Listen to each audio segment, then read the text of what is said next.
I mean, Jason and Sachs look like fucking two accountants who've just been fired from Lehman Brothers in 2008. Absolutely. We're carrying our boxes out to the street and getting a taxi. Sachs does look appropriate for his setting. How long are you in DC for, Sachs Appeal? You in and out one day? What are you doing? Yeah, I'm flying back tonight for the fundraiser tomorrow morning. Who's the fundraiser with? You want to tell everybody? Big boy? Yeah, it's an April Fool's joke. I'm hosting a fundraiser for a Democrat. Blue State. He's trolling everybody with his blue state. Put your red tie on. You have a red tie with you, Sachs? I wore a blue tie today. Really? Oh, you're trolling? The full troll is on. Wow, what a little troll artist. All right, let's get started. Let your winners ride. Rain Man David Sachs. And instead, we open source it to the fans, and they've just gone crazy with it. Love you, besties. Queen of Quinoa. All right, everybody, welcome to another episode of the All In Podcast. With us back from his Tahoe vacation, you were certainly missed, even though the episode was record-setting. The Queen of Quinoa himself, he'll reboot your physique with his Munich, puts the mana in the kana, and he's your pal from NorCal, the Sultan of Science, David Friedberg. How you doing, brother? Shit, you have a whole sequence of these things? This is great. You do actually do work for this podcast? If you can keep this going every week, it'll be amazing. I mean, I just felt like getting a plug-in for Munich and Kana. That was if I could get two portfolio companies in one. Hit Sachs and me. Let's go. All right. Well, he's back with us again, the czar of ARR, the savant of SaaS. He puts the ass in Asperger's. He's the sucker. He's a sucker for Tucker, the Rain Man himself, David Sachs. That's so good. All right, next up, the dictator, agitator, and our frequent collaborator. He's back to back with the SPACs, a trendsetter with the sweaters. The future he can foresee, Chamath Palihapitiya. We got you, everybody. It's not as good as David's, I got to say. Well, there's a lot to go with Asperger's, Tucker. I mean, the material for Sachs, I could have done 20 minutes. 20 minutes. I could have done 20 minutes on Sachs. Sachs, you are, of course, in DC with some Star Chamber thing. You, Bannon, Teal. What Star Chamber bullshit are you doing in No, I spoke at a foreign policy conference today called... What's the name of it? It's called Up From Chaos and sponsored by a group called the American Moment and the American Conservative. What did you speak about? It's called Up From Chaos because our foreign policy has been chaos for the last 30 years. The United States has been in 7 wars. How many trillions have we spent on nation building? We've lost all of those wars. Name one war we've won. Look at all the lives that have been lost. Thousands and thousands of our soldiers. And then, millions of innocent people all over the world. I've said it before. This is what happens when the United States goes around the world stampeding like a raging elephant. We need a more restrained foreign policy. So that's what I've been articulating. I don't know what about that makes it either conservative or liberal. But, what we need is more restraint. Well, first of all, it's too less logical. Interventionism. It's too logical, right? Yeah. It's pretty much everyone in this town. I mean, there's no lobby for decreasing our involvement, right? Because the military industrial complex has gotten so big and so powerful.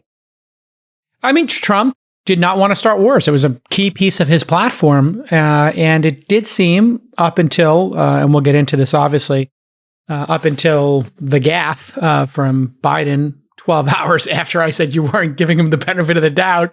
He threw me right under the bus. Biden just declared a new world order. I mean, he is regime change with Putin. Yeah, and he said regime change. I mean, he's bought into this liberal interventionism. Obama was much better. I mean, Obama had all the right instincts. He de-escalated things in Ukraine. We could have had the situation back in 2014. Obama pulled the plug, and he de-escalated it in Syria over the objections of his staff. I mean, the problem is Obama basically got played by the staff and the establishment. Because Obama was there for 8 years, and he knew that it was all about doing the right thing, and also about the legacy and the judgment that would look back on his decisions, whereas everybody else is like, well, I'm here for this 4-year grift, and I'll be back for another 4 years later. So, the more chaos, the better for a lot of those people. He couldn't get us out of Afghanistan. Why couldn't he get us out of Afghanistan, Sachs? Because he wanted to, right? He got played by the generals. So Ben Rhodes wrote a book. Ben Rhodes was sort of one of Obama's right-hand guys, and he coined a term that stuck for called the blob, which is the term for this sort of Washington foreign policy establishment. All the people in the State Department and the think tanks and the sort of the journalists who love beating the drums of war. I mean, that whole establishment that just is addicted to war. And, if you read that Atlantic magazine interview called The Obama Doctrine, where Obama is interviewed, he lays it out. He says, look, there is a foreign policy playbook that presidents are expected to follow. In response to any provocation, any incident, you're supposed to react in a highly militarized way. And if you don't, you get attacked.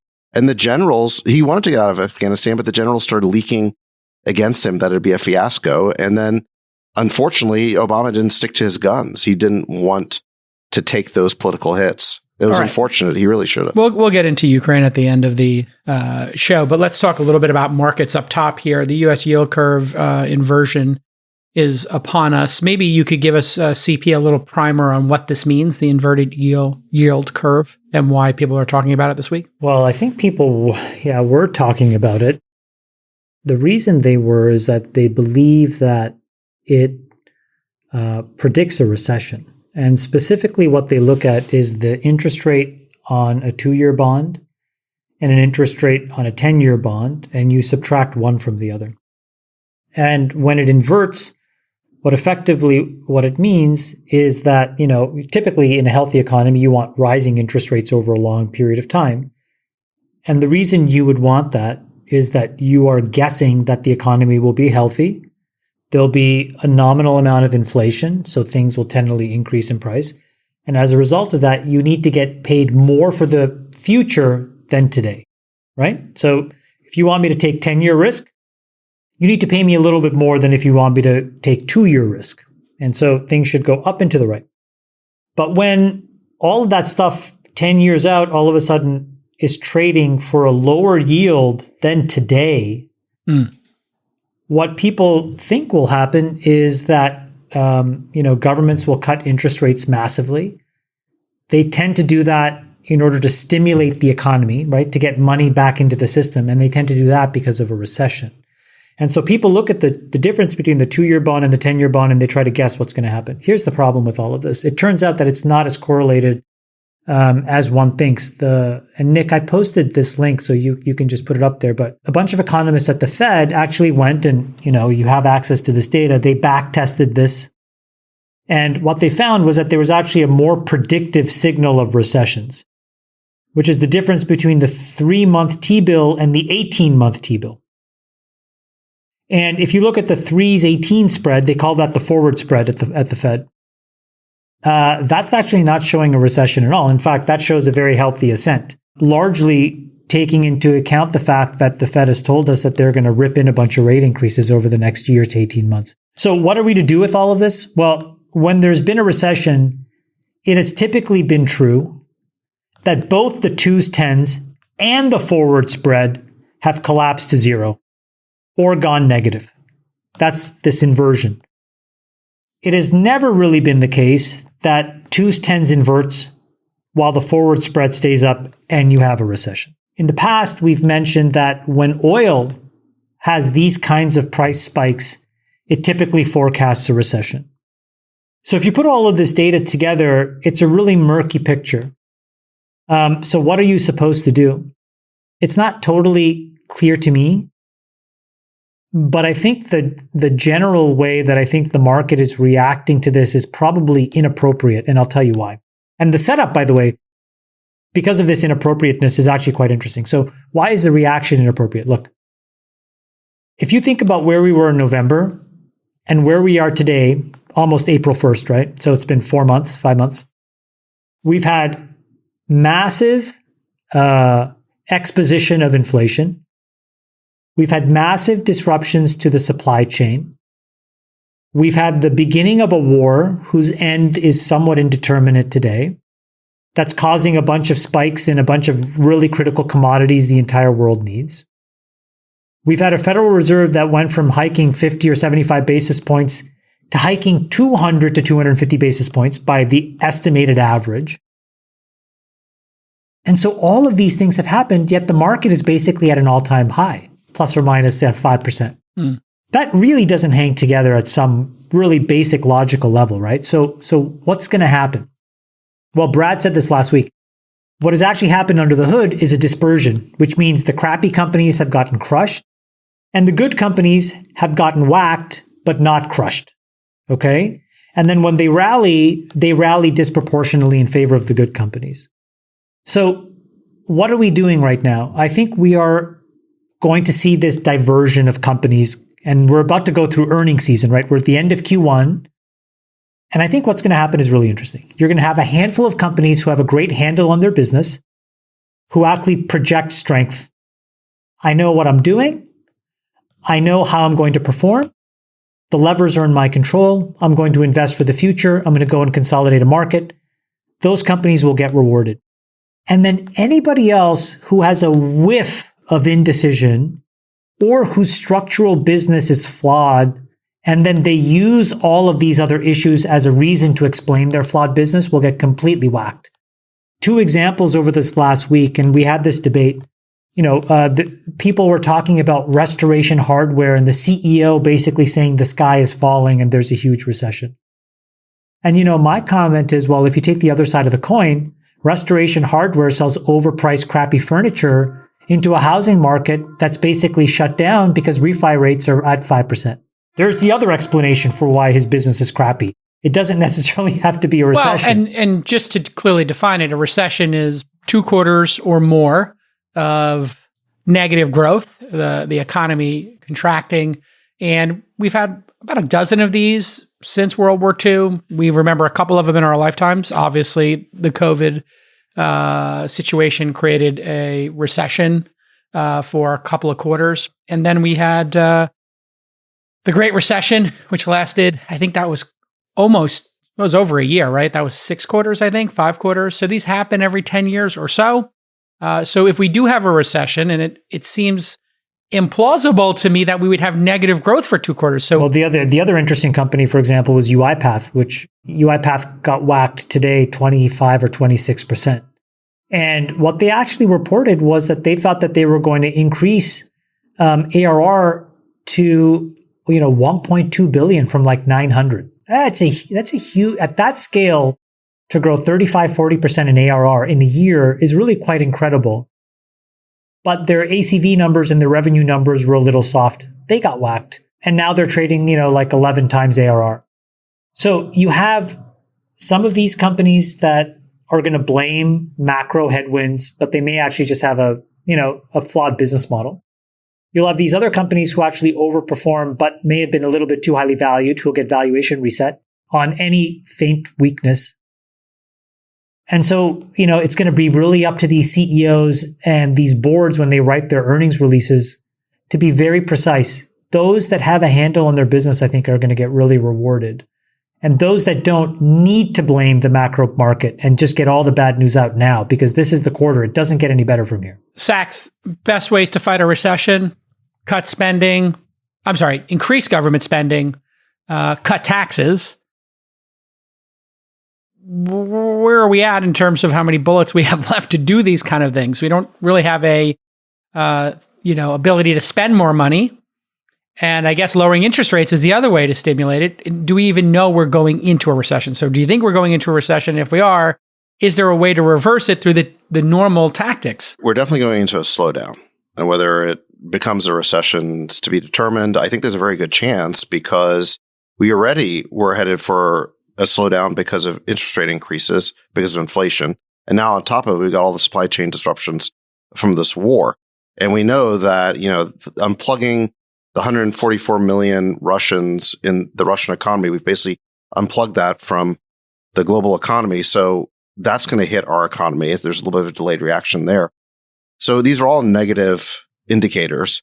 And I think we're either going to have a recession or something very close to it. And they typically last 11 months, right, Sachs? So how long would the recession be? You think it's typically 11 months, 2 quarters, I guess normally, 6 quarters?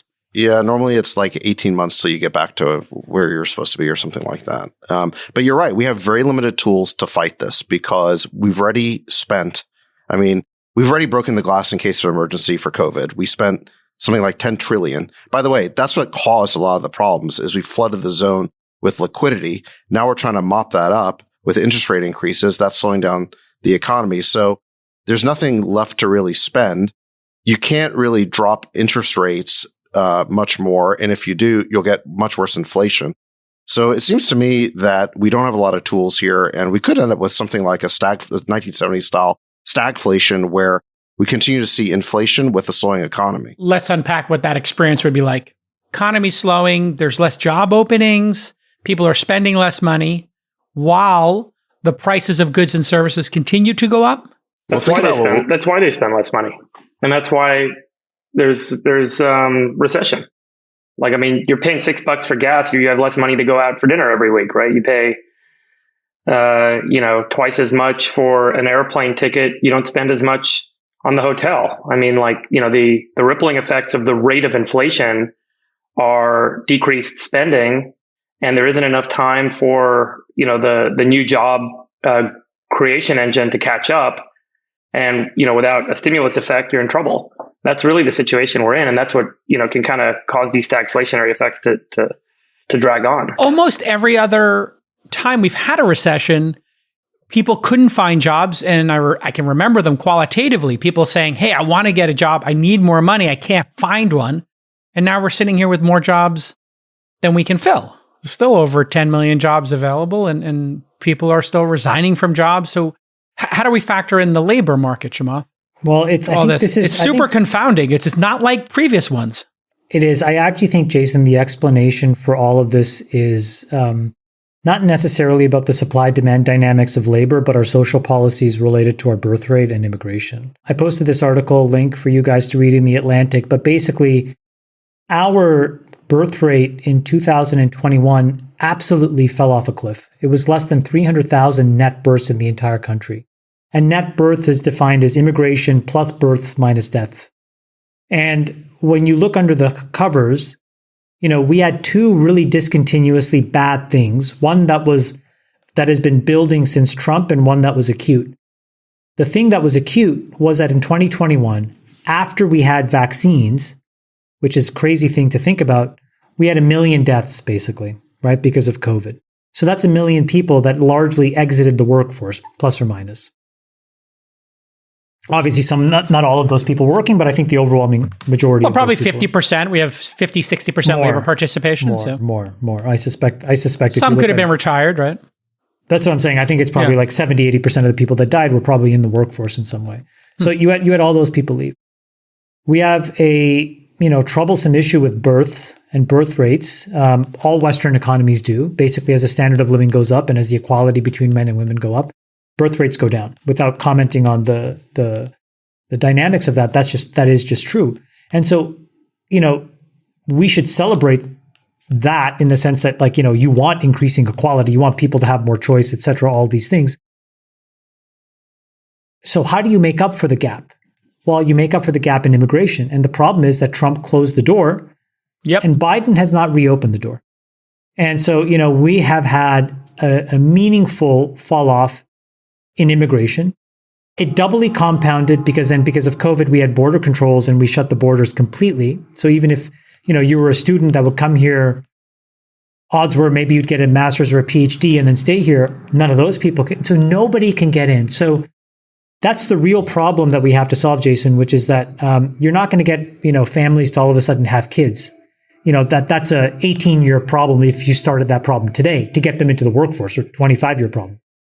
So immigration is really the only solution, and we don't really have the sponsorship to do that at a domestic policy level. Well, and then you add to that the fact that labor participation, which when we were coming up, 67, 68% of people in the country were choosing to work, and now we're down in the 60% and maybe ticking up to 62%. It looks like on that Fred website. So we need to greatly increase the number of people in the country and the people participating in the labor force if we're to avoid a recession, right? More people working means more economic. We need to boost it. Yeah, I would encourage everybody to read this Atlantic article because I think Nick Thompson does a very good job of just basically summarizing the issues that we have. Freeberg, what are your thoughts here? Is it getting more people to participate in the labor force, importing more people, both? And then how do you get that to actually happen? Sorry, Derek Thompson, not Nick Thompson. Look, I'm not an economist, but I don't know if that really solves the acute runaway problem that we're experiencing right now. Well, one thing I'll say about inflation, let's say you're running a company and you raise your prices, you're not often going back and dropping your prices again. And, you have to have a catch-up effect for income and savings to make up for the increment in pricing. And that's really, a key driver right now, that the rate at which prices are going up and, sure, gas and other commodities trade back down, but consumables, durables typically stay high after they inflate. You end up having, kind of this persisting effect, and it's really hard to kind of just grow your way out of that. So, without stimulus. And so, I'm not sure the labor solution is going to solve this kind of acute problem that we're going to be facing that seems to be, at this point, dragging on. What do you think about the argument, though, that there's a substitutional effect? Meaning, when prices of goods rise, people find cheaper goods. And then separately, what happens is, part of a productive society is you make better and more interesting and more useful goods and services. And, incrementally, especially if you use technology, those things tend to be deflationary. So they do get cheaper. Meaning, you used to pay for photo storage. Dropbox comes along, gives it away for free. Then Google comes along and gives everything away for free. Yep. So you have this natural deflationary effect where you tend to save money on the things you used to pay for, because a lot of people find that they can build a different kind of business model to monetize giving it to you or subsidizing it. I think this is the key, Chamath, is that if prices go up, then entrepreneurs are going to look and say, you know what, there's a better way to do this. You want to go on vacation? You want to stay somewhere for 2 weeks? You can't afford the hotel? Okay, let's try this new thing like this Airbnb. Somebody rents you their apartment, they move in with another person. For the week, you use their apartment and you can rent for $150 a night instead of $350 at a hotel. That pricing, when there's runaway pricing, people come up with better solutions for people. Yeah, I think that's generally been true. And by the way, if you think about the biggest areas that have been sticky, which are energy policy and housing policy, the way that we'll have to unlock better pricing in those markets will be because we deregulate, not by increasing regulation, but by massive deregulation. We have massive NIMBYism up and down the stack that prevents us from building the housing supply we need.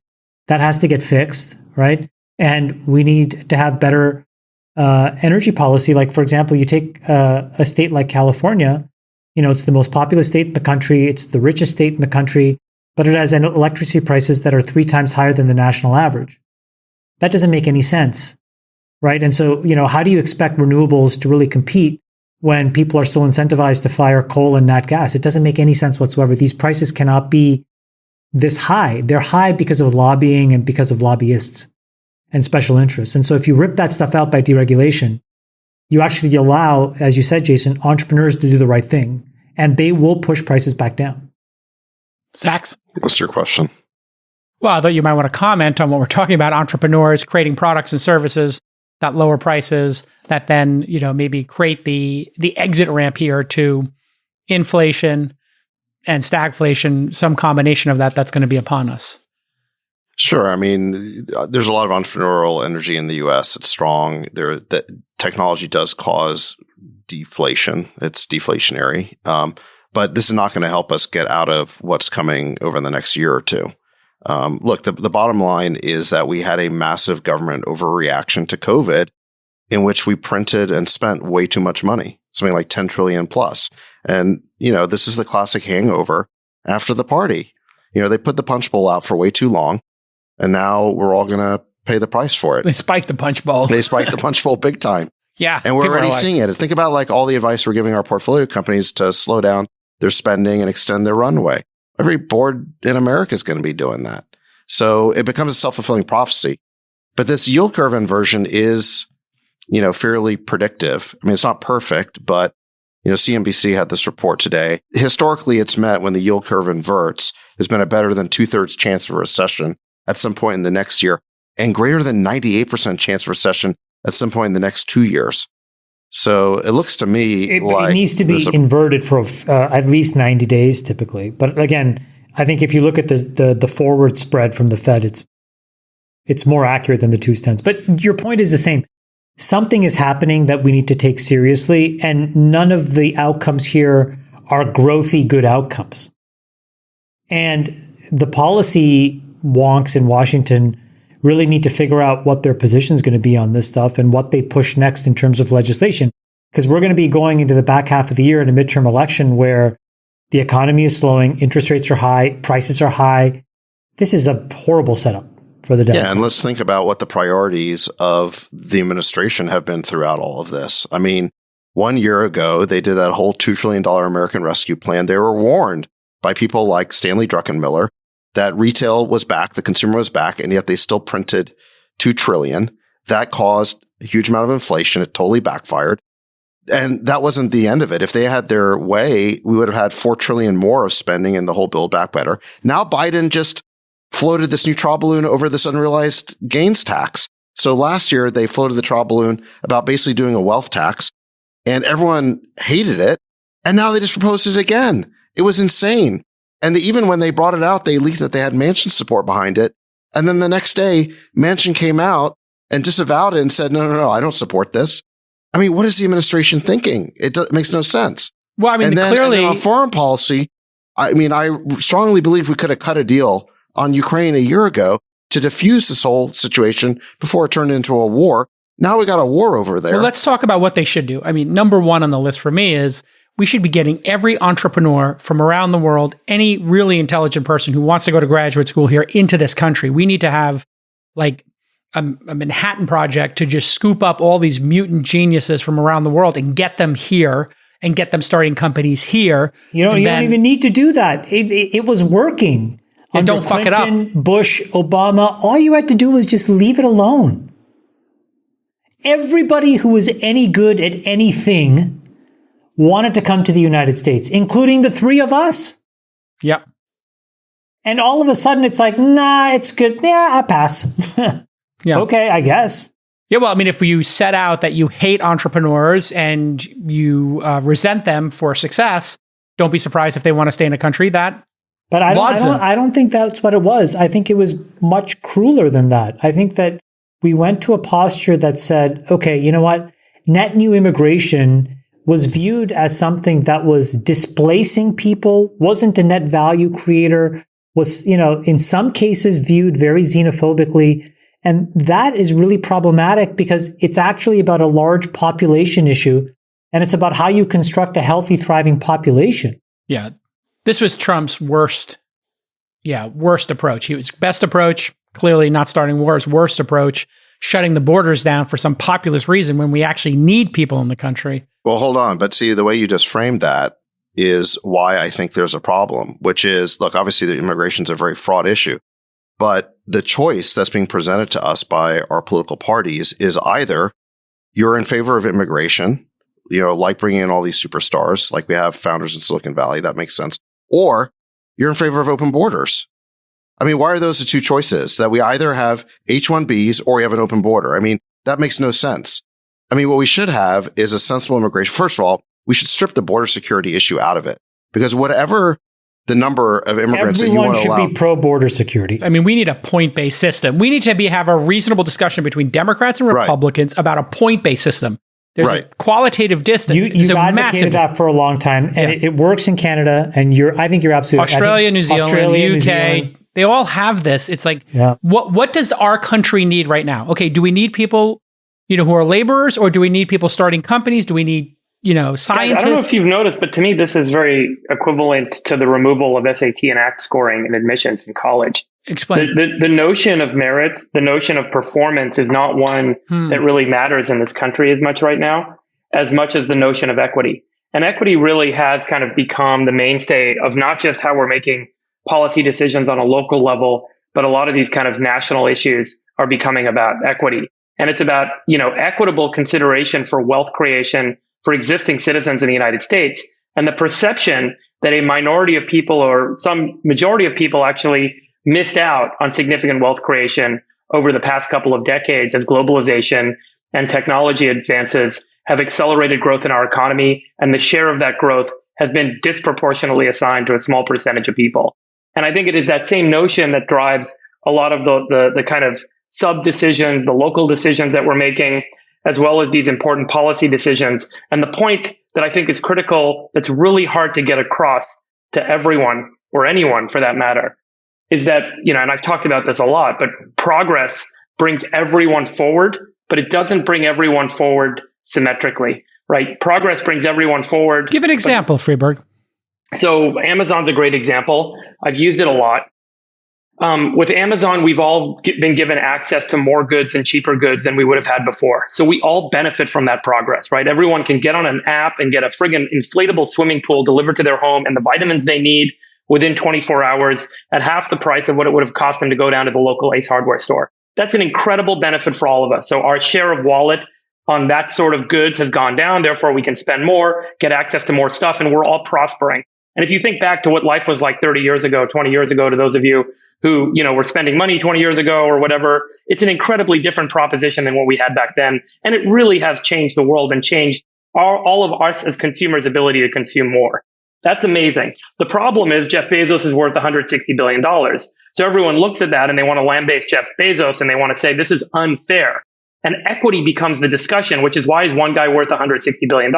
The reality is he benefited everyone. Everyone got benefit from the value that he helped create in this world, in this market.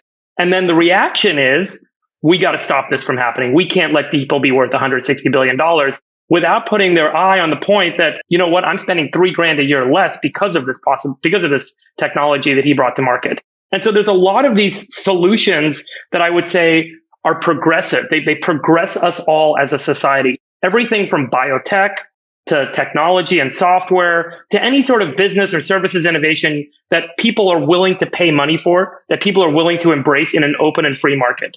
And then what happens is the spoils of that progress aggregate in a small way to a small number of people. And that's the payoff in capitalism. But when that happens over and over again for 250 years, you fast forward, and by the way, a lot of those compound, people wake up and they say, I don't want that anymore. And they miss the fact that progress is taken for granted. And here we are. We want to give up progress and we want to get equity. And it's going to cause a real ripple effect that's going to last for decades. And it's not the first time we've seen it, right? This has happened historically over cycles that last hundreds of years, and it's happening now in the United States and in the entire Western world. And I think it's going to be really unfortunate generally for progress. And all the ones, all the advocates for equity are going to kind of raise their hand. I think you're totally right. What's the solution? Because it's just a really sad. I've thought about this a lot. And, I look at what China did, and everyone's going to say I'm pro-China. But what was interesting about China recently is they ratchet up and they ratchet down that free market system. So they allow progress and then they disallow progress when the equity meter goes the wrong way. And so if you kind of think about an equity meter and a progress meter, you have to balance those two over time, because otherwise what happens is you spring back. And then the springing back is when governments change, revolutions happen, democracy falls apart, autocracies arise, all those sorts of awful things. Or really, I would say those cyclical things that happen. I don't want to characterize any of them as good or bad, but the cyclical things that happen with society over time. And so, that is effectively what's happening, guys. Like the ultra high tax rate, the regulatory regime, the government coming in and stopping Facebook. I mean, these sorts of behaviors are almost like an attempt to mute and ratchet down both inequity as well as the unfortunate side effect of progress. Right. And I think we're basically punishing excellence. And that is challenging for long-term growth. You're minimizing progress to improve the rate of equity of distribution of gains, right? And it's very hard, because by the way, what you're also doing is you're relating a first derivative and a second derivative effect. And so, first order and second order effect. So it becomes a really difficult thing and people don't really see it this way. People see kind of the very, myopic view of, I got to redistribute wealth. I got to help people that are out of jobs. These guys have only seen their income go up by 10%, while everyone else's income's gone up by 40%. And so, politicians, legislators react to that circumstance. But the zooming out is that circumstance arose as we all made progress with respect to security, with respect to health, with respect to food availability, with respect to consumables being cheaper, et cetera, all these great things that progress has given us. And there's a ratcheting effect.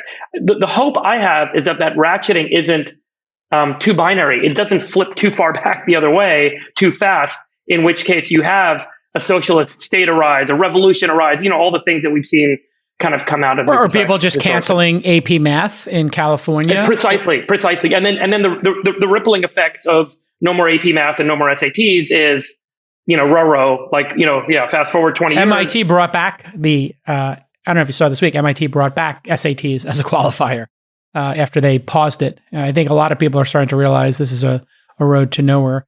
Sachs, what do you think is, to Chamath's point, is there a solution to get America behind excellence and pragmatic, kind of solutions for immigration? And if there is a way to do that, how would you do it? Well, I think, like we were talking about, you got to kind of unpack the issue. So like we talked about, strip border security out of it. Don't make that part of it. Then I think you got to differentiate between high skill and low skill immigration, like what you called the point system. I mean, if you look at who's founding companies in Silicon Valley, something like 40% of startups have an immigrant co-founder.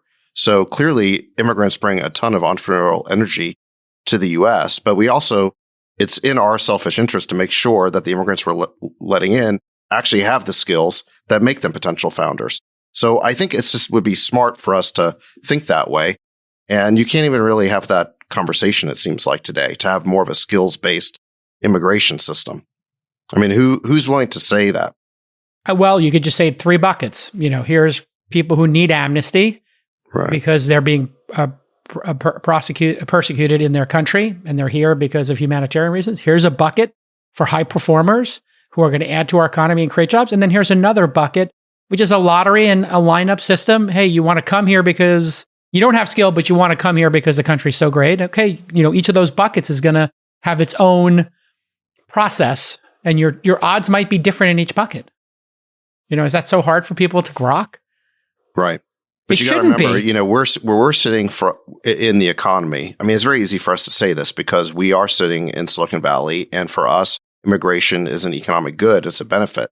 But if you are in a part of the country or a part of the economy where you're in a low-wage job, maybe you're a service employee or you're a union employee in the Midwest, the more immigrants that are let in that are low skill, they compete with you and drive your wages down. And that's why people are against it.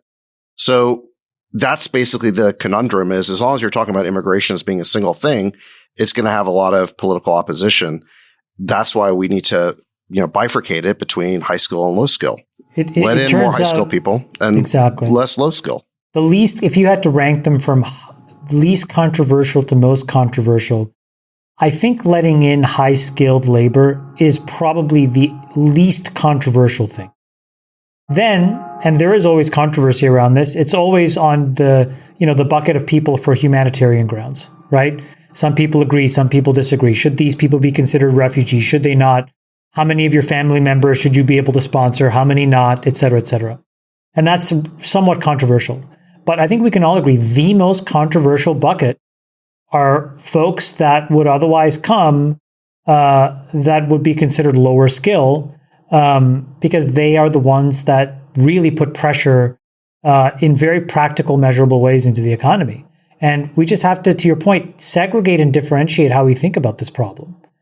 Because again, if you take immigration, the word away, and actually just use immigration as an input to this equation on population stability, we have population instability right now.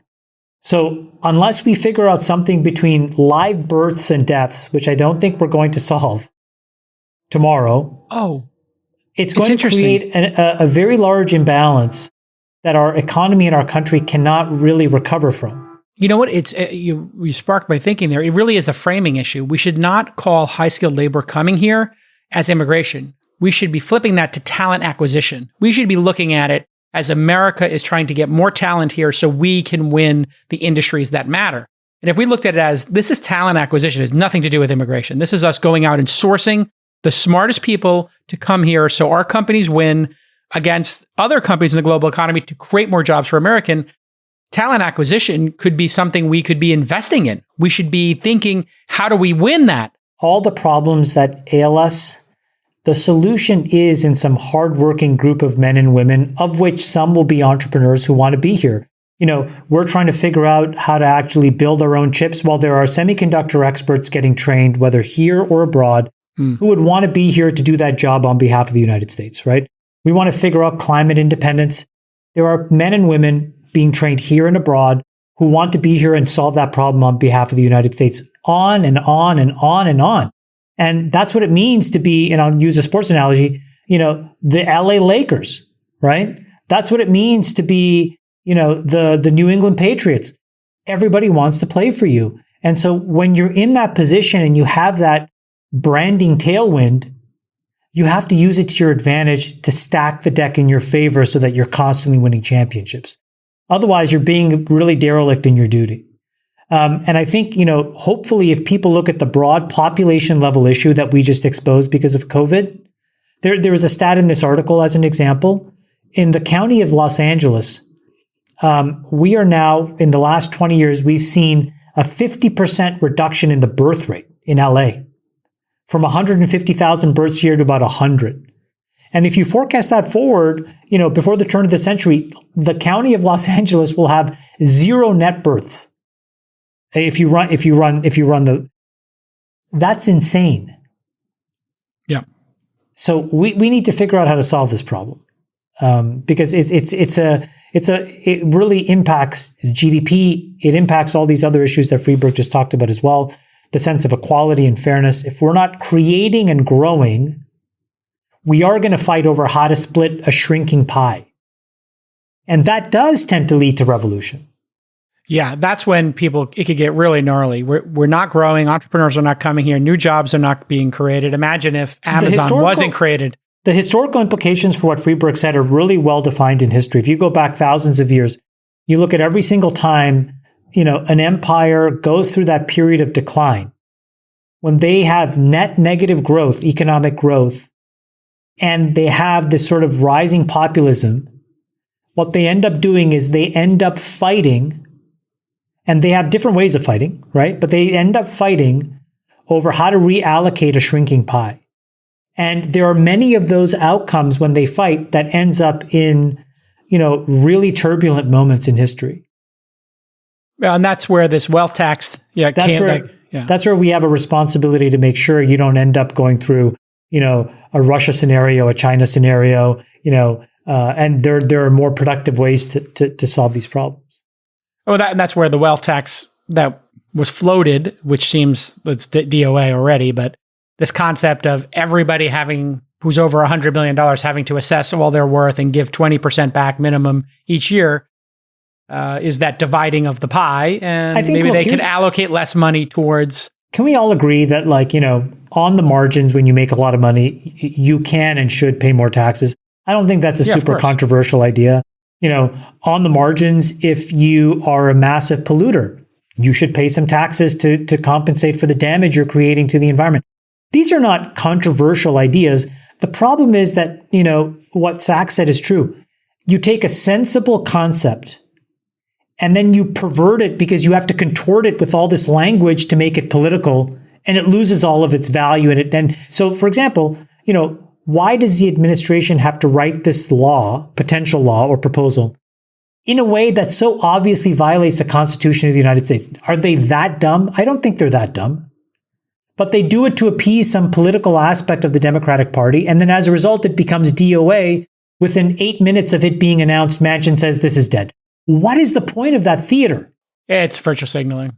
Yeah. Aren't you a donor? You should know, right? What would they tell you? I mean, what's the Democratic Party saying about... I think what they would say off the record is that these were sacrificial totems to the progressive left, meaning that they do it for window dressing to destroy. It's like throwing a cat a ball of yarn.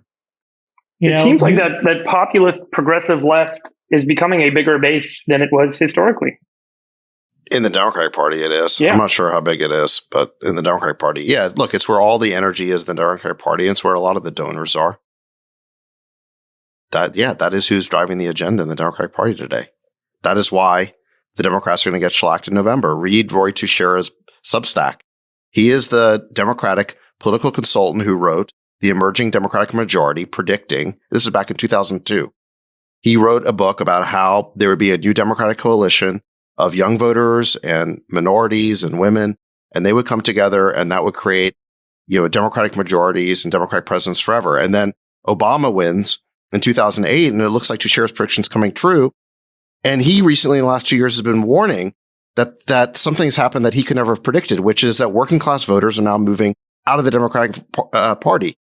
Not just whites, but also Hispanics and Asians, even black voters who are working class. They're all moving to the Republican Party. So he believes the Republican Party is losing its national majority. Why? Because progressives have taken over, and on cultural and social issues, they are much more liberal than the working class of this country. So basically what's happened is the Democrats have become a professional class party, and the Republicans are in the process of transforming into a working class party, and that's turning everything upside down. But ultimately, with Youngkin winning in Virginia last year, and I think the Republicans on a generic ballot are up like, plus 10, plus 12. I mean, they're going to have a huge, I think, wave in November. You got to remember that professionals, meaning college-educated voters, are only about a third of the electorate. I think about 37%. And then the other 63% are working class. The working class does not like this extreme socio-cultural progressive agenda. They don't like seeing their statues ripped down. They don't like this sort of what they see as kind of this antagonism towards American history and American icons. They don't believe in socialism, and so on down the line. And the Democratic Party is increasingly speaking only to itself. I mean, they are in an echo chamber. And I think these progressives are going to have to lose a few elections before they realize. I mean, the same thing happened to the Democratic Party back in the 1980s, right? You had Ronald Reagan and then George Herbert Walker Bush win 3 landslide elections, 1980, 1984, 88. And then the Democrats nominate these like horrible candidates, Jimmy Carter, Walter Mondale, Dukakis.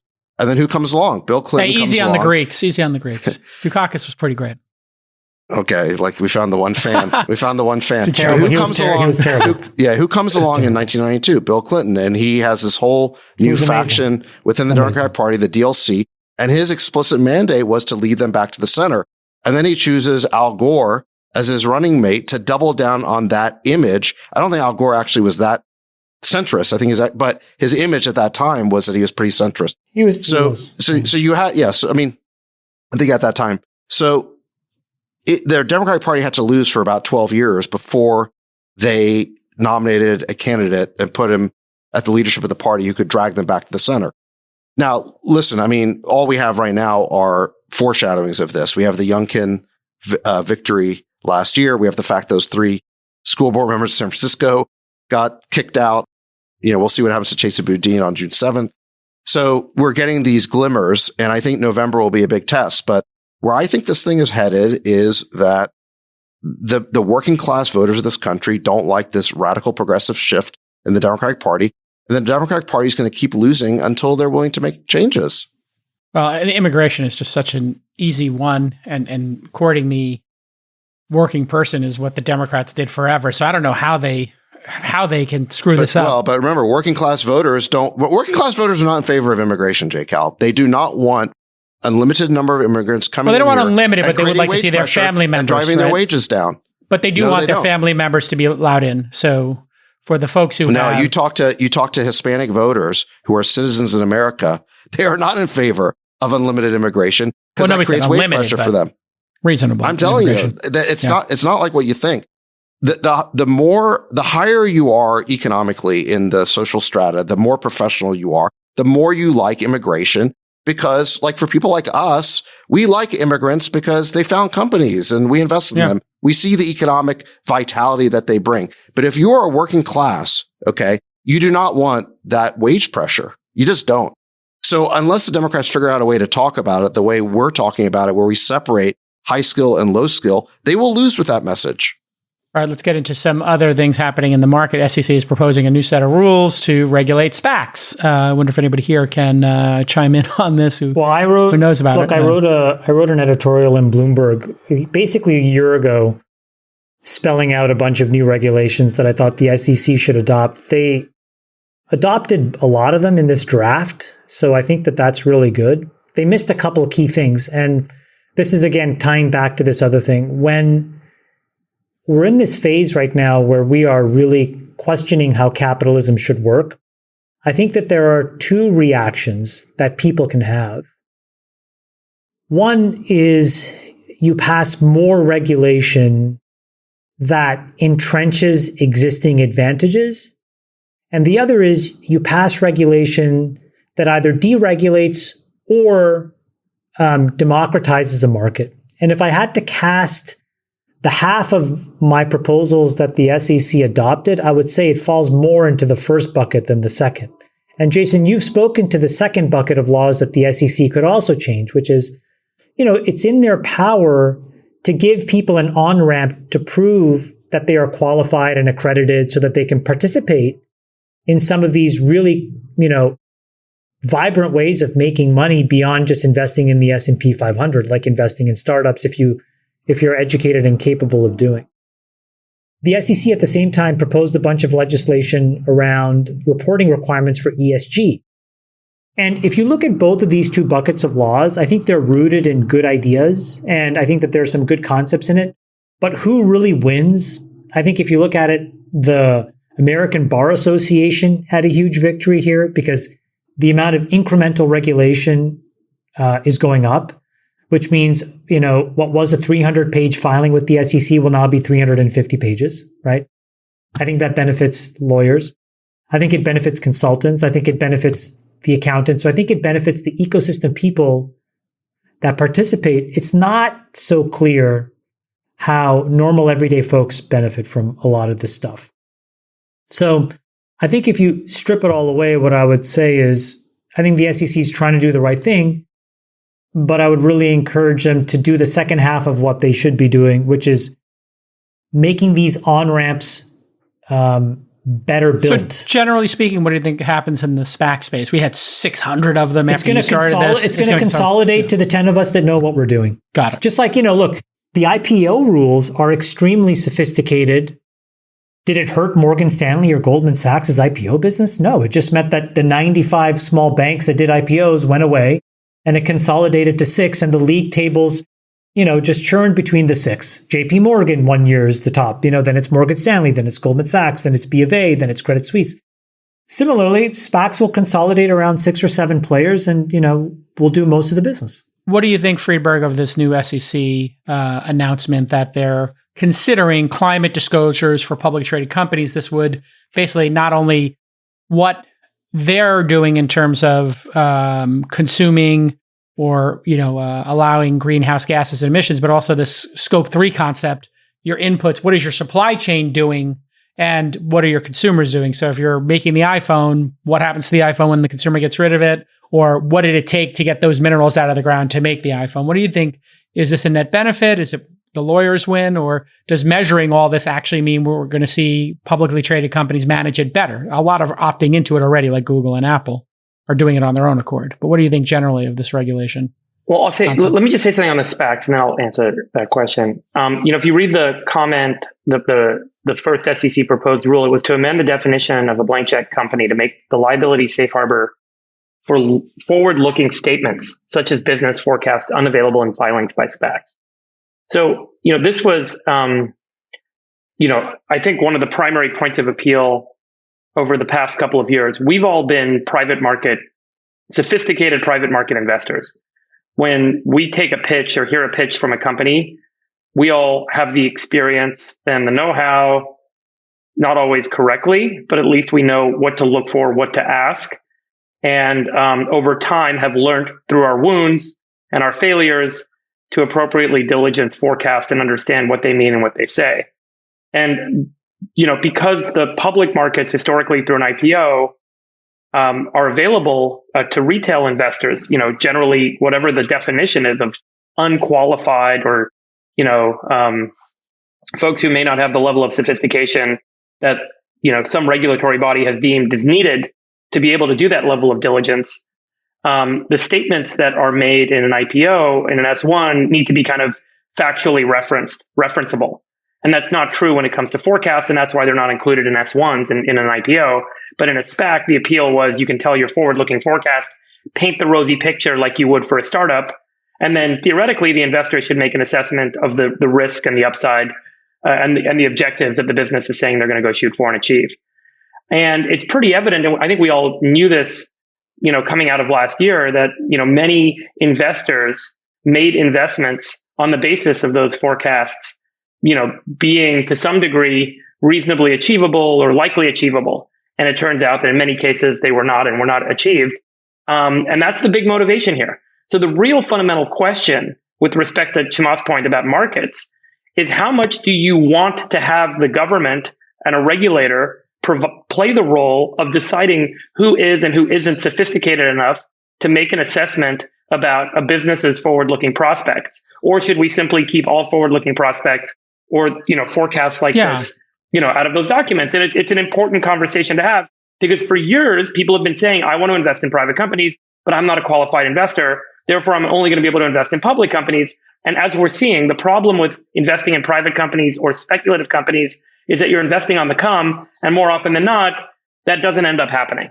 And that's a really hard lesson to learn. And SPACs have kind of forced the retail market that have not historically invested in private companies to learn that lesson very fast. This is why, by the way, in my what I was asking the SEC to do on top of the things that they already did was I said, make us all invest our own money.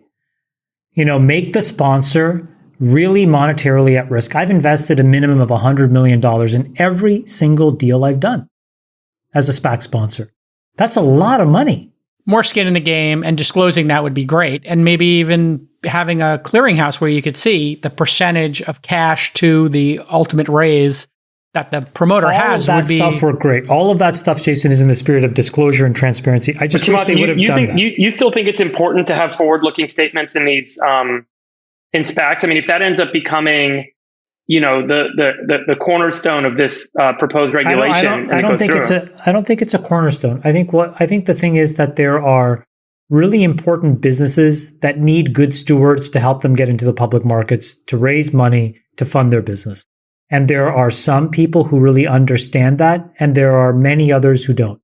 And the thing that the SEC should make a decision on is whether just having a bunch of middlemen serves a market better, or having a combination of some middlemen and some principals all competing is better. Because remember, what is capitalism really? You have these trapped sources of money, right? When you buy an equity, right, or you buy a bond, you're putting money into a trapped asset. It's an unproductive asset. It may yield some return, but it's not really generating it. It's dead money. Capitalism is about creating an incentive for you to take that money out of that dead asset, that unproductive asset, and put it directly into the hands of somebody who will make it productive. I'm going to, build some oil fields. I'm going to make a battery factory. I'm going to make product, shoes, service, whatever it is, right? And so, having more competition that creates the incentives for that process to happen, to go from point A to point B, should be the goal of the government. Because in the absence of that, again, going back to the previous conversation, you're going to basically shrink the incentives of productivity.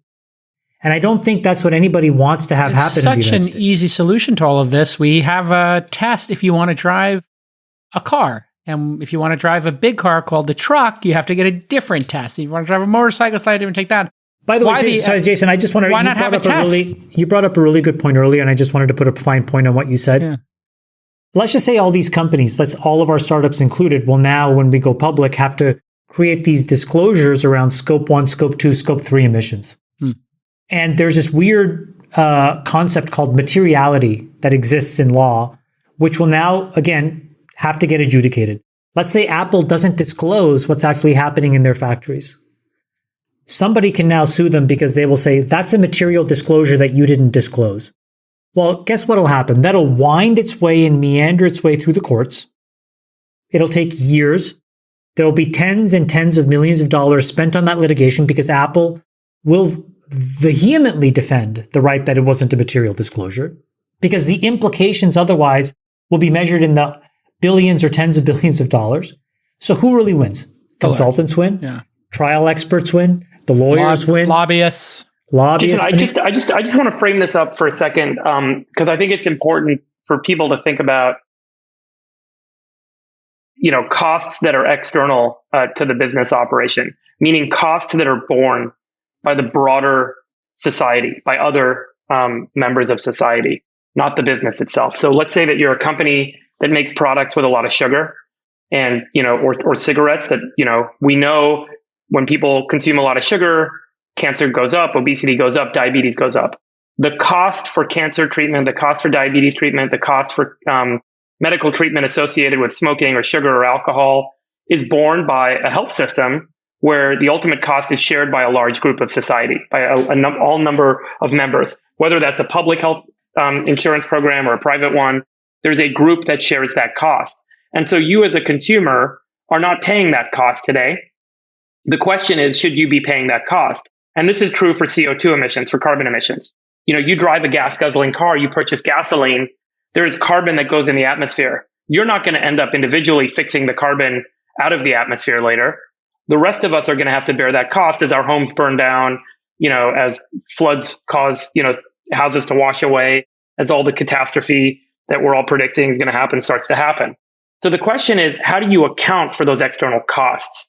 And then the second question that will arise in a market-based system that we have is, who's going to pay for those costs? Right now, we all assume those costs and we don't charge anyone for them. We don't charge anyone for the obesity epidemic. We don't charge anyone for the cancer epidemic associated with cigarettes until we had that big legislation that the DOJ knocked that off. We don't charge anyone today for carbon emissions that we're all going to have to pay the cost for.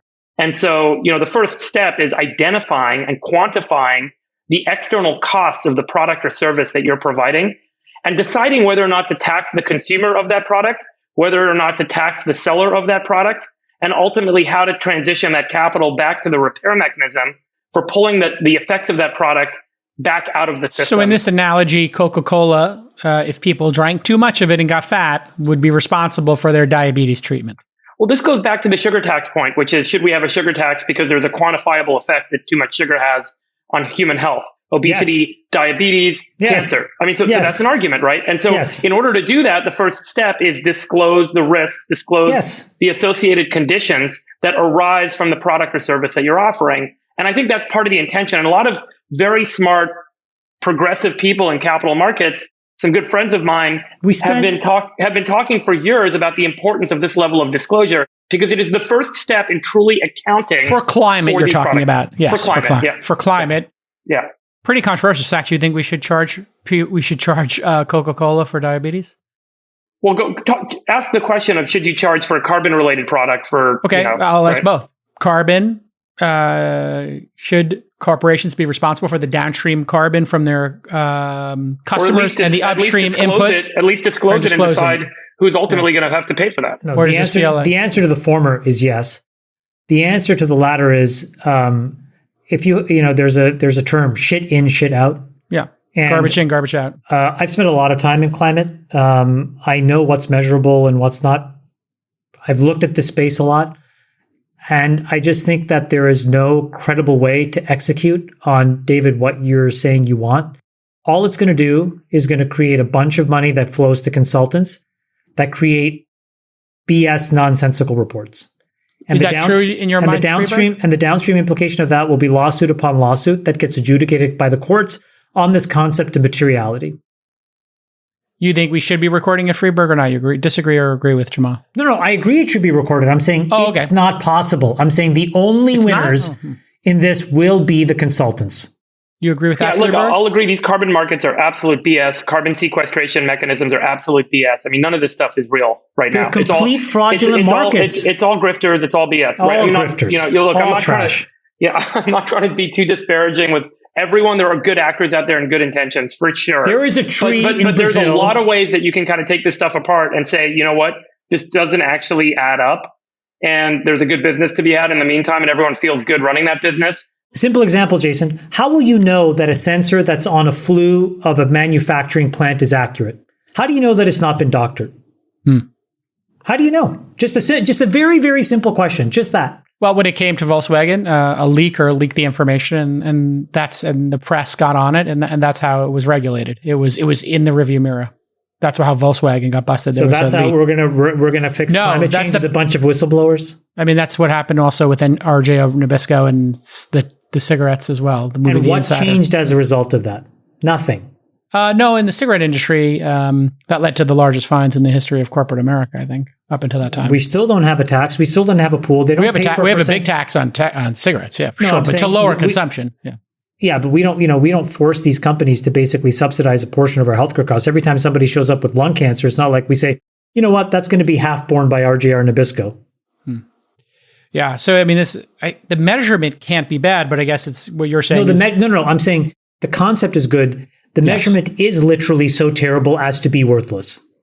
And so wouldn't there be a bunch of new companies that come up, though, that then create the auditing trail? So you say, hey, we're going to you have to have one of these companies put the sensors on your factory, and Ernst & Young have to audit it. Yeah. It's a small oddity of again, there's a lot of companies, for example, this is where Silicon Valley, I think, gets a little, caught up in their own nonsense. There's a lot of companies in Silicon Valley that have made a lot of money measuring bits, right? Analytics companies, because the exhaust of a tech company is sitting in some log file somewhere that's just a matter of being parsed, right? Do some ETL, do some transformations, put it in some beautiful table, run some query on top of it. Lo and behold, you can know everything about your company. When you're measuring atoms, it's just a little bit more complicated. And I think that people underestimate that complexity. So while the desire of this is good, I think the whole point is that, if you draft this language the wrong way, again, I want to be very precise with what I'm saying. What I think it will do, instead of actually causing more conformity and have people emitting less carbon, it'll create a shadow industry of measurement and consulting around this industry while people debate materiality when they get caught. Got it. That is not the point of this. But when you draft laws like this, you have to think about these implications. So is there an easy answer here, or just no easy answers? In terms of if we want companies to be somewhat more knowledgeable and responsible in their carbon emissions? Well, I think that the responsibility ultimately comes from the end consumer, buyer, customer of a product. Because if they have an alternative that offers them those trade-offs, whether it's at a higher price or a lower price or the same price, and they adopt it, then these companies really pay attention, right? Because ultimately, what they really care about is their downstream profitability. Otherwise, I worry that a lot of what's happening in corporate America today is basically some form of greenwashing. So for example, we joke, but it's true. When you look at these carbon offset markets, these indirect offset markets, what are they? A company spews all kinds of gnarly stuff into the environment. They hire a consulting firm. I just want to explain to you how it works today. They hire a consulting firm who uses an Excel spreadsheet to guesstimate how badly they have polluted the environment. Okay, it's a fundamental guess. Then they go to another company that says, well, can you buy me some equal and offsetting amount of credits? And that company then will go and plant some trees or buy some trees, claim the trees exist, measure and impute, again, in a different Excel spreadsheet, how much, carbon capture is happening by those trees. Do we know that those trees aren't getting sold 10 times over to 10 other companies? We don't know that.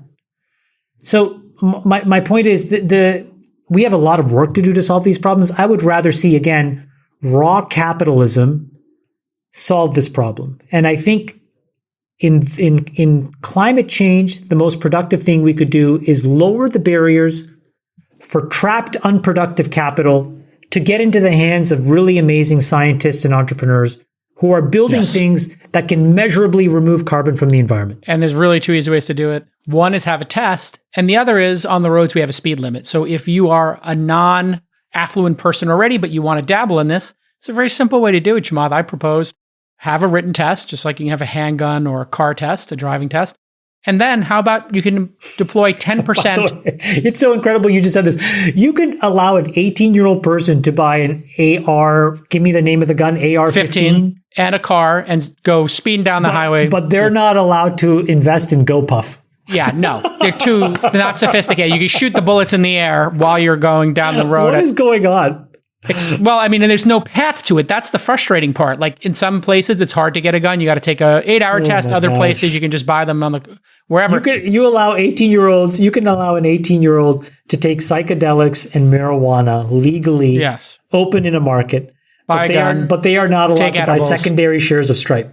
No, they're too, yes. And so there's the stupidity of it. Well, here's the other thing. You can have two different things. You have the test, so now you know the person's educated, but you could also say, hey, listen, whatever's on your tax return for the last 2 years, you can invest 10% of that a year in, private companies. So if you made, I don't know, 150,000 in the last 2 years, you made 75,000 a year. Okay, you can put 15,000 of it into companies. Let me give you another one. You will allow people to go and work for startups to help build the enterprise value of a startup. Let's pick our favorite startup like an Uber, but not invest in their equity before they go public. Right. You're not sophisticated enough. You're sophisticated enough to build it. You're sophisticated enough to drive for them for years to help them build a $50 billion company, right, but not buy a piece of that company along the way. Yeah. That doesn't seem right either. But you could pull over and buy scratch-off tickets and lottery tickets till the cows come home. But you can't buy a scratch-off ticket in a startup. This makes no sense. All right, Sachs, you've been quiet in all of this. I know that you hate the environment and regulation. What's your thoughts? I'm just not deep in this topic, so I don't want to weigh in. All right, well, here's one you are deep in. Facebook hired a GOP lobbying firm to smear TikTok, according to the Washington Post. Taylor Lorenz and Drew Harwell. What did you say to Sachs? Here's something you're deep in. It's the GOP. No, before that, you said he's like into destroying the environment or something. Yeah, no, he doesn't care about the environment. Sachs is never going to go into the forest and even go near a tree. He doesn't go outside. He's barely look at him. Sealed bedroom to his Absolutely. He closed the curtains. He's like, oh, beautiful view of the sky. Oh, he nature. Travels like the Pope. His car has one of these things. He doesn't even have to sit down. It's just enclosed. He stands up. It's bulletproof glass. He just waves as he goes by. Zach, have you taken your kids camping? I go outside sometimes. I much prefer going to an outdoor shooting range than an indoor shooting range. So. Absolutely. So when you're going shooting, it's at an outdoor one. So this is a really crazy story. Taylor Lorenz broke it. Facebook paid the GOP lobbying firm. Your friend, Taylor Lorenz. Yeah, actually, I had her on the show. Here is the excerpted from the internal targeted victory email obtained by the Washington Post. Quote, get the message out that while Meta, Facebook, is currently a punching bag, TikTok is the real threat, especially as a foreign-owned app that is number one in sharing data that young teens are using. Bonus point if we can fit this into a broader message that current bills proposals aren't where state attorney generals or member of Congress should be focused. So what do we think? I mean, we've talked here many times about reciprocity. We can't have our social networks in China. Why should TikTok be here? I think we all agree. It sounds like they want to do a PR initiative around the points that you've always made on this pod. Exactly. No, I mean, they could be right about this, but doing a dirty tactic. Yeah, I think TikTok should be banned. It's a dirty trick in a way for them to deflect attention from themselves onto some other company's problems. So there's something distasteful about that. But the point that they're making is kind of true. I mean, we should not allow. I mean, I'm not saying we shouldn't allow them, but I think whatever. Wait, you think TikTok should be allowed in the United States? Really? I don't know about that, but I just think that. Well, what do you think? Think about it for a second. Whatever problems people have with Facebook, they should have them like 10x with TikTok. That's kind of my point. 1,000% in agreement on this. TikTok is run by a country that we wondered, do they care about the data? And then they literally passed a law. If you want to run your company, the government has to have the data. I have fallen into a TikTok rabbit hole, and I would like to come clean with you guys. There's something on TikTok called Sandwich Bros. What are these guys? These guys are guys that make sandwiches. Oh. And then they cut the sandwich, and then they open it up so that you can see what's in the inside of it. Gooey cheese. I mean, delicious. Some of these fucking sandwiches these guys are making. Sammy. Dude, I have watched an hour straight of sandwich talk videos. Wow. And then, wait, here's the best part. So then there was this woman who I thought was going to be incredible. She's like, I'm tired of these sandwich bros. I'm going to be the first woman that really breaks through making sandwiches. I was like, you go get it. And she made a vegan sandwich. God damn it. And I was like, where's the meat? I wanted to be deep into it, but like, chicken, roast chicken. Oh my God. It is incredible. Bacon, avocado. Bacon. Maybe some pickles in there. Get a little. Yeah. I mean, this is the thing that I find so. Chicken tikka masala burrito. That's probably my favorite one. And the guy made it from scratch, like everything from scratch. I love that. Incredible. Here's the problem. It's such a compelling product. You feel so terrible using it. So you love it at something, and then you feel very vapid for having used it, and you have regret. And then the Chinese are running it, and they're programming our children and have all their data and locations. It's a lot of conflicted feelings. What do you think they're trying to program in me with all this sandwich stuff? Maybe you're too thin and you need to eat a sandwich. Obesity. Well, maybe they were trying to get me to be vegan. But that sandwich, yuck. It looked horrible. Yuck. Terrible. I think this UGC, they're trying to program Yuck. Chamath No offense, to get Friedberg, fat. but yuck. That's what they want. They want you to get fat. What are you seeing on your TikTok feed right now, Friedberg, since you're so obsessed with your phone? And should TikTok be banned? Should the Chinese be allowed to program our children with their algorithm? Yes or no, Friedberg? Zach, what are you looking at? Well, just mentioning the product makes me want to use it. So It's so addicting. What is so addicting about it? Friedberg, tell me the best vegan sandwich you ever had. Like the best one. Like, is there one that stands sawdust, quinoa, cucumbers. There's a great sandwich shop in Berkeley, you guys. None of you, I don't think, ever go to Berkeley. But I live in Palo Alto. It's too far. Yeah, Berkeley is. I'll get one. I'll actually get one Ubered over to you. What is it? What's on in it? it? Avocado, sprouts. Yeah, there's avocado, sprouts. I don't like. There's one I like that's got the feta cheese, like the really good sharp salty feta cheese. Yeah. Okay, so it's But feta they've got cheese and what? a whole bunch. Cucumber. It's actually voted one of the best sandwich shops in California, I think. Yuck. Yeah. Really good. No. I made myself a tempeh avocado sandwich for lunch today. Oh yeah. That's fantastic. You know what? I was going to do that myself, but instead I just decided to slam my hand with a hammer because it's more enjoyable. Just like smash my hand, bang. Oh, I had crab ravioli. oh, wonderful, wonderful, Delicious. absolutely great. You murdered those crabs. Delicious. Okay, but let's just go around the horn. Should, yes or no, TikTok be banned? Should a Chinese company be allowed to have a social network at scale in the United States? Yes or no, Friedberg? No, yes. I don't think that we should be restricting the products and services that people choose to use. Even from a communist country that is likely spying on them. Okay, got it. We know where you stand. Sachs. Well, I'd want to know that that it's not spyware, right? So yeah, if it's spyware, sure, that's illegal. If it's illegal, stop it. But like, okay, so you're saying you trust the Chinese government? No, I don't trust them. It would be an issue I'd seriously look at. I might come out on the India side of things, but I'd like to understand a little better, like what they're doing. The India side of things being that India has banned it. Yeah, they just banned it. They're smart.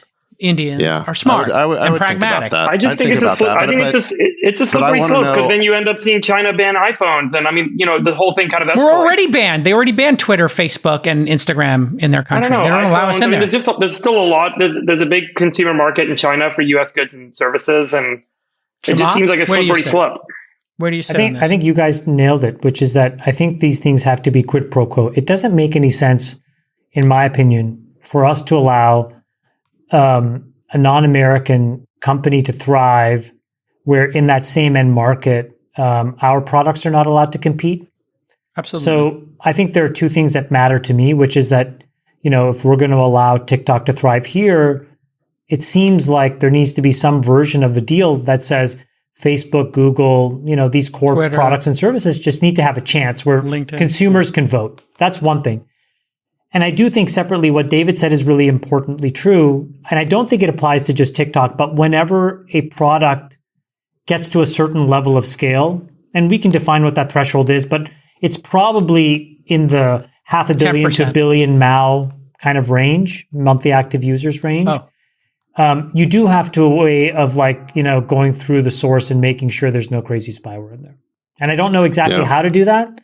But I think that should just be a general expectation for any product. Because look, let's be honest, and we've had this conversation before.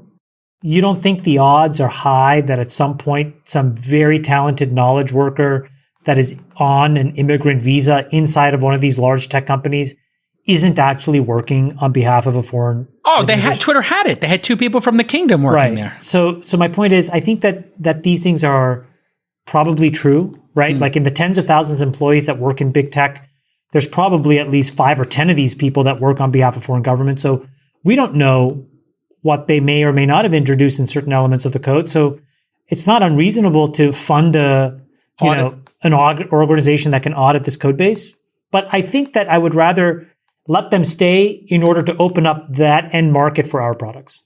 All right, we have to wrap on this. Freeberg, a couple of weeks ago, you outlined the potential of famines caused by Putin's insane, war in Ukraine. That's not what I said, but sure. I highlighted I'm the risk. Framing it the way I want, but you commented on the possible famine caused by Putin's insane war. Again, not what I said, but sure. Yeah. Well, let's go to famine before Sachs loses his mind about Biden's quote of regime change, which I'll let you end on, so actually get your victory lap. But somebody came for you and said, hey, listen, Friedberg basically doesn't know what he's talking about because commodity markets are showing that India and other folks are going to step up and there's not going to be a problem with famine.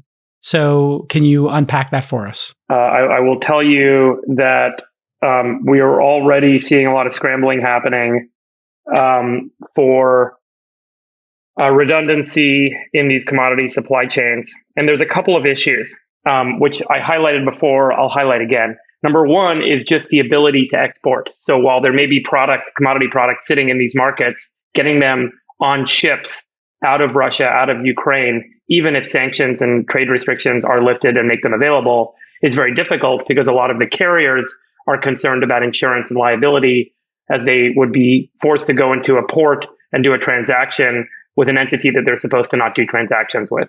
So there's a lot of reasons why these ships are not going to port, not picking up product, and not bringing it to where it needs to go. Critical risk in Africa in the near term. So this is an acute problem with respect to transport. The next problem is with respect to planting. As of this week, and I'm going to put a couple of links in here, and these links, Nick, are not in order with respect to what I'll say. But I'll kind of put a bunch of these things out here. But there is an expectation that we could see up to an 80% decline in planted acres in the Ukraine. And there's a bunch of really good anecdotes in this particular story about how farmers are scared about going out and planting because drones might blow them up. And I mean, look, you're in the middle of a war zone. You're not in a rush to go out and plant. And so there's a lot of planting that needs to happen in order for us to have, the expectation of the supply coming out of the field in about 6 months. So that's kind of the second stage of the problem, is a large export market for goods coming out of Ukraine and Russia we might have a kind of significant reduction in inventory as the number of acres that are planted goes down. And then the third thing that I highlighted before, which is absolutely still very true, and I have put some data in here that you can all look at, is related to the price of fertilizer. So fertilizer prices through the roof because nat gas has gone up, so ammonia prices have gone up. Potash exports are prohibited from Russia, so potash has gone up. And so as a result, we're seeing fertilizer prices shoot up. And in a lot of countries, what I've included here in this particular link in the chat, and Nick on the YouTube, you can kind of put this on the screen, but there's a guy named Gary Schnitke. Gary is the ag economist. He's like the number one ag economist in the world. He's at University of Illinois. Everyone reads all his stuff in the industry. This guy breaks everything down to unit economics, numbers, helps people make decisions about what to plant, when, what the economics are. And he highlights the current economics for planting in Illinois. Illinois is the largest corn producing state in the U.S. and a critical supplier of our national kind of food supply. And he points out that as of right now, you would have to invest in Illinois about $810 to have a $243 return on corn because the price of fertilizer has gone so high. So you invest $810, you expect to make a little over $1,000, and these are not assuming rent. The problem is when you factor in the cost of rent, the average rent in Illinois is $227. So a lot of farmers in Illinois rent their land, about half do. And so for a lot of farmers, it's actually uneconomical, not just in Illinois, but around the world now, where the cost of the inputs, the cost of rent, the cost of production exceeds the expected profit coming out of the farm. And so farmers are not going to plant. And so, we're seeing kind of a major issue with these farmers around the world kind of making planting decisions right now that are informed by upside down economics. This is being monitored. Fortunately in the US, the USDA reported today that it looks like the price of corn is such that a lot of farmers are going to go back and plant soybeans. And we're seeing basically a historic planting survey coming out today that says farmers are in fact going to go out in the field. They are in fact going to plant. But this is not true everywhere. We haven't done the calculus on it yet, but there is a ton of anecdotal support and a ton of survey data that's coming out showing that farmers aren't going to plant the acres that they normally would plant because costs are so high. That means there's going to be less production over the next year. That means famine hits us in a year. That's a big problem. Sachs wants to know why they don't just use DoorDash or Uber Eats. To just order more food if they can't get. This is not what's going through David's mind right now. David is honing in. He's like LeBron in the fourth quarter. Yes. There's a minute left. He's like, everybody get out of the way. Give me the ball. Just ISO ball. He's going to do his ISO ball. He's about to play clear ISO out, ball. Clear out. All right, here we go. 3, 2, 1, David, go. All right, here we go. So right as we got off air and I was defending, hey, listen, you're mind reading Biden. He's never said regime change. You got to give him some credit here. You're taking madman Putin's version of events over our own presidents. And then 12 hours later, I'm on the ski lift and crazy grandpa decides to say, for God's sake, this man, referring to Putin, cannot remain in power. Of course, the White House walked this back, but go ahead and take your victory lap, Sachs. Oh my God, am I getting an apology here from JCal too? It's not an apology. At the time I was right, but I didn't. Closest to an you apology said I was basically pro Putin because of what I said, and now you're admitting that I was telling the truth. No, I admit that Biden, crazy grandpa, said something he shouldn't have said, and that maybe that reflects truly how he feels. Right. That's called, so in Washington, they call that a Kinsley gaffe. A Kinsley gaffe, The New Republic editor, Michael Kinsley, who said, a gaffe in Washington is when a politician accidentally tells the truth. That's what Biden did. He accidentally told the truth about what the administration's policy has been. Yes. And, you can see this in the fact that, look, who's playing peacemaker right now in these peace conversations? It's been Macron from France. It's been Naftali Bennett from Israel. It's been Erdogan from Turkey. It has not been anyone from the United States. We've been strangely absent. And to the extent we've said anything about the peace process, it always seems to be us throwing cold water on it. So there's been a lot of people, prominent commentators like Neil Ferguson, who I quoted before, and others who have speculated that the United States' goal here is not a rapid resolution to the conflict, but rather to protract it in order to make Russia bleed, in order to destabilize and topple the Russian regime. I think it was actually quite, and the problem with that is it's just very dangerous. I mean, just look at what Freeberg just said about the food insecurity that's causing. It is very dangerous for us to protract this conflict so that famine could be worse, the war could spread, it could degenerate, we could get drawn into it somehow. We want this thing to be over as quickly as possible. And I think it was actually the Biden gaffe net was a very positive thing because they had to walk it back so quickly and severely that it showed the whole world and the media and administration, no, we really need to end this quickly. We can't be dragging this thing out. So I think by stating what their clandestine policy was so clearly, it forced them to have to disavow it. And the only people who were upset at the end of the day were these neocons who are like, no, what Biden said is true. We should try and topple Putin. Yeah, theoretically he should go, but not right now. It's like, well, which everybody is it? had to disavow it. And that was actually very clarifying for U.S. policy because regime change should not be our goal. I think the administration said something to the effect of he was speaking as a man, not as a president. I mean, can we be honest about Biden? I mean, they don't know what he's going to say next. I mean, I don't mean to, speak ill of anybody, but cognitively, this is a huge gaffe. It's a huge mistake. We're trying to resolve this thing, and then you give Putin exactly the ammunition he wants. Oh, look, it's regime change. See? And I think what we may have here is two crazy grandpas. One that wants to put the USSR back together, and one that wants to be the person who ousts Putin. Neither of those is what the world wants. It's a real bummer that we are kind of on the second stage here, just idling around, looking around, while these other countries are sort of creating almost like this new world order around us. It's a bummer. Yeah. We played our hand very badly because we keep intervening in all these countries where there's no upside. I mean, I keep talking about it. All of these wars where we spent trillions and we got nothing out of it. You're a peacenik. We like it. I'm just, I don't see peace is a beautiful I'm a realist. Thing. I'm a realist. Thing. First of all, I do like peace better than war. But I don't understand the point of going to war when there's no vital American interest that's been jeopardized. Our security is not jeopardized. Our economy is not jeopardized. In fact, us protracting the war is going to jeopardize those things. So I don't get what American policy is designed to achieve or has been designed to achieve for the last 20 years. We've just been stumbling around the world, making all these virtue signaling statements about values. And then meanwhile, we end up bombing the hell out of these countries. Well, the Middle East was clearly Libya, for oil Syria, and energy. Afghanistan. Let's be honest. Those were about oil. No oil that was our vital interest. What were we doing? They're trying to build a new state, a new sort of democracy in Afghanistan. They were it was revenge for 9/11. Bin Laden. Yeah. It was revenge for 9/11. That was legitimate. That was a legitimate reason to go there, which was to get Osama bin Laden. That was the just cause. Whack the But you know Taliban. what? and you know what? We should have got him at Tora Bora instead of outsourcing it to the locals. That was a total screw up. Huge mistake. But once that job was done, we should have been out of there. Absolutely. Out of there. Absolutely. What a misadventure. What do we have? Do you have any thoughts, Sax, on like the end game here? Because it does seem like Putin is getting exhausted, and maybe he gets the win. I think we know what the end game is gonna be. It's basically Ukraine's gonna be neutral. They can't be part of NATO. They get some security guarantees from the West in exchange for that. Crimea is part of Russia. That's a fait accompli. It happened in 2014.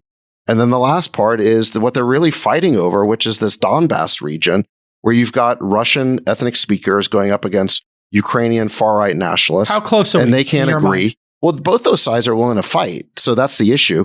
And look, the truth of the matter is, I think it's going to result in some form of independence for these disputed territories of Donetsk and Luhansk, right? I mean, but the reality is the United States of America doesn't have a vital interest. We're 37 days into this. Is it going to end is it going to end in under 60? Sachs suggested the right approach, I think, a month ago, which is let all of those people vote. Just have a plebiscite, have a referendum. Create a referendum, let them vote, let them be self-deterministic. And that may be the most reasonable middle ground for both sides to say, okay, let's give this a shot. But you're right. If you could achieve a ceasefire, if you could get a ceasefire here. War's terrible. End this. Yeah. If you could get a ceasefire, have the UN observers come in, administer an election in Crimea. There's no doubt which way Crimea would go. I don't know what would happen in Luhansk or Donetsk. I think they probably would go independent. So let's just do a vote. It'll be about self-determination, not appeasement. And let's find out. That's what we should be pushing for. Yeah. People getting to vote on their future. Wow. Crazy idea. I mean, it's got to end. It's got to end in month 2. This is becoming super damaging for Putin, right? I mean, these economic sanctions, plus but you see there's a story that was on MSN. It's like day 37. Do you realize it's going on for Putin's 37 approval rating days? in Russia is 83%. So his approval ratings have gone up. We thought, you could say it's fake or whatever, but apparently this is a reasonably decent polling operation. This is a poll by Levada Center, an independent pollster in Moscow. We'll see. Apparently his poll numbers were 69% in January. They've gone up. Look, Russians will rally around the flag just like. But what about the Americans resources? And they're suffering in that country. They are suffering, but the Russians are very good at suffering, J. Cal. That's their national pastime. You ever read Dostoevsky? Yeah, no, not for. I don't like to read it. War and Peace or whatever. Yeah, no, I don't actually. I would much rather watch the next Marvel movie or a Kurosawa film. I am not interested in. Yeah, listen, my whole speech was about the fact that American diplomacy could have prevented this situation last year. That's not to say that we caused it. It's Putin's decision to invade. It's his war. The bloodshed is on him. However, more effective diplomacy could have diffused the situation a year ago, and we totally blew it. We just totally blew it. And this is going to hurt us. Look, this is one of those things that the administration thinks doesn't affect them. But you know what? When our economy goes into a recession, because this is the straw that breaks the camel's back, voters are going to take it into consideration. You know, we do hire people in many industries to do their job, and the people that are hired to be diplomats, their job is to be diplomatic and to find compromises. All right, everybody, it's time to wrap here. Some exciting news on the conference front. Palmer Luckey of Anduril Technologies, building weapons and systems and defensive systems, is going to come to the event. He's cool. He's a fan of the pod, apparently. He's a big fan of David Sax's. So we're going to talk about the military. And just as a general concept, I have a theme I was just going to float by y'all. I think a lot of the talks and a lot of the zeitgeist is around the problem I want to solve. So I'd like you all to think about that. I think this will be a celebration of people who are trying to solve important problems in the world. So what are you solving for is going to be I think the theme of the event. What are you trying to solve for? And so Freeberg, if you can give maybe a little talk, Chamath, David, it would be great if the four besties gave a little 15-minute solo talk. We're going to have a lot of these solo talks, position, hey, here's what I'm solving for, and then conversations about what we're solving for. Freeberg, do you know Dalio? You should get Dalio. I think he'd be great. Yeah. I don't know. And Kathy Wood looks like Kathy Wood's coming too. But by the way, there's a new video that Dalio just put out, which is like the 45-minute animated documentary version of his book. Really good. And really good. I watched it. I watched it too. haven't I read thought the it was book, but I watched it, and I thought it was really great. It's all about how empires rise and fall, and it's pretty clear that he thinks we're a late-stage empire. And he talks about a lot of the things that we're talking about on the show. And I watched it this week. I thought it was exceptional. So you guys and then are I coming ordered around. the book. Yeah, I thought it was really, really good. I'm halfway through Oh, listening look to at you the book. guys It's coming pretty around. great. You could have listened to me like a You year have ago. to watch it on YouTube because his animations are excellent. Very nice. yeah, The whole thing is just superb. It's very accessible. I mean, It's anybody incredibly good. Highly recommend. Yeah. I mean, look, I agree with him. I agree with him. One of you guys get Dalio on the thing? Let's get him. Yeah, so, Dalio, reach out. We know you're listening, so can somebody I think the question to ask Dalio He's is... not listening. I think he is, actually. I think he's a fan of the show. Yeah. I think the question to ask Dalio is, how do you revitalize a late-stage empire? That's right. That's a good. That is the question. Can it be Send him a done? DM. Well, can it be done? I think is the real question. All in Summit, May 15, 16, 17. I think can is too theoretical. I think it's more, how would you do it? Yeah. Yeah, if it's possible, what would the path be? And Oh, it's man, got he's to not be following something me. about building the pie, not shrinking it. That's for sure. May 15, 16, 17, the conference is the 16th and the 17th. 625 of 700 tickets allocated. If you'd like to apply for a scholarship, go ahead and do that. It's not going to be a bro down. The ratio has... Congrats to you, Jason, for really pushing the diversity and getting a lot of scholarships and women and people of color. It's good. Thank you for that. Really, really, really great to see so many people applying. If you didn't get a response back for your application, you'll get it by April 15th. That's going to be when we tell everybody if they're officially in or out. But we have been increasing the ratio. It was organically 95% male, female. And now it's 65-35. So we're really making progress on that front. So it's not going to be a bro down. Sorry, Sax. It's not going to be a bro down. It's going to be diversity here. Diversity equals power, Sax. I hope there's diversity of ideas, too. Yeah. Okay. Well, there you have it, folks. For the Rain Man, David Sachs, Sultan of Science. Can't wait to see one-third of my besties tonight. Thanks a lot, guys. Yeah, I'm showing up. I mean, you got you're the one over the three. Well, I mean, these guys, you got to remember, these guys would have to have their drivers. Translator. Well, these guys would have to have their drivers. Nick, beep the name. Yeah, these guys would have to have their drivers drive them 30 minutes and then wait for them outside and then drive them home after they've drank in $5,000 worth of your wine. It's a little bit overbearing. What are you going to pour tonight, Chamath? It'll be some really good stuff. Probably some like older Sasakai, I'm thinking 85s. Ooh. But Freeberg, if you come, I can also make some tempeh. It's going to be the best tempeh and sprout ravioli you've ever had. Good for you. It's good for the family. It's good for the planet. It's good for the animals. What is tempeh? It's soybeans, fermented soybeans. It's delicious. You know what? Can I tell you what I think? Yuck! Yuck! Yeah. But I mean, in fairness, your chef always makes something exceptional for Freeberg when he comes to dinner. Yeah, so it's always you're always a generous host, and your chef is always exceptional. So get Sax's driver and come down. Come, Sax, send the heli up to Marin to grab me. Freeburgers, come. Just get a driver. Sax, when do you land? Late tonight. I'm cool on Tilt. Come on Tilt. No. It'll be like 3 a.m. or something. Oh, 3 a.m. My gosh. No, fuck that. The game's over by then. All right. See you later, besties. Love you guys. Bye-bye. Bye-bye. Bye-bye. Back at you. We'll let your winners ride. Rain Man David Sachs. And instead, we open source it to the fans, and they've just gone crazy with it. Love you, besties. Queen of Quinoa.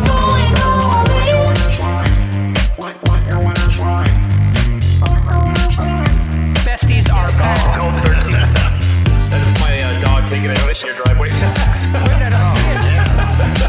Oh, man. My haberdasher will meet me at Clinton. We should all just get a room and just have one big huge orgy because they're all just useless. It's like this sexual tension that they just need to release somehow. Wet your beak. Wet your beak. Your feet. That's gonna be we need to get merch. Besties are I'm back. going